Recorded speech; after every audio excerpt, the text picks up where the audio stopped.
Glad that they went from their weird composition that was sort of trying to play side lanes, but it had a Cogmore, and then just went back to bread and butter. Let's put a team fight comp together and just pile up and destroy. And they absolutely did that. As we're going through some of our highlights, this was chaotic in the early stages, but definitely worked out for Hanwha.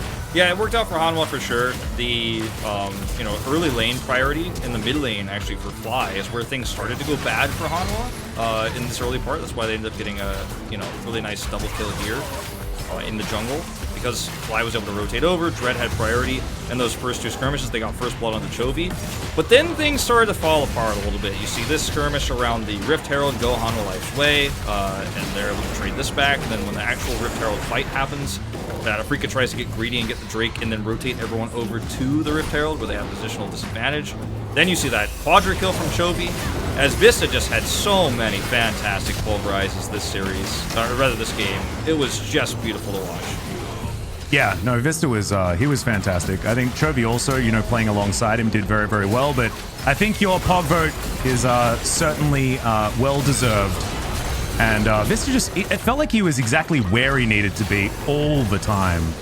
As you see, like, Chovy gets on through. I mean, that was right at the edge of the orb range.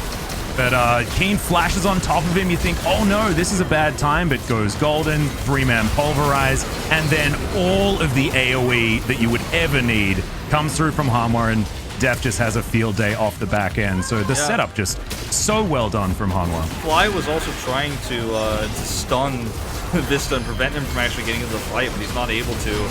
This is a really nice fight for Hanwha Life Esports. This is the most impressive. Obviously, they're so far ahead that Def can just Killer Instinct into the back of the team fight between Afreeca Freecs and their base and still be totally fine.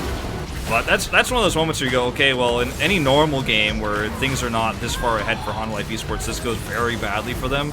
But they're just so far ahead at that point, it doesn't matter. And the rotation over the top lane to save Chovy was so well planned. They know Chovy's the one that they're going to dive on, and they respond so perfectly. Having a listen to what the players are saying, not exactly losing their minds right now because, yeah, they're just dealing with Nexus turrets.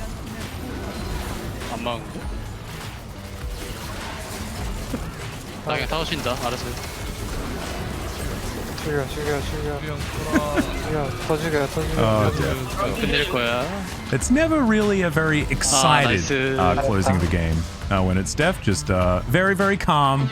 As we're going to check out the post-game stats, a lot of damage coming out of the Kai'Sa and the Gragas, but I think all of the plays are from that guy at the bottom. Vista having a really, really good game. Yeah, Chovy had some really nice plays as well. Chovy empowered them in these team fights. Even his side laning that forced some team fights for Afreeca, where Afreeca felt desperate to actually try to collapse onto him.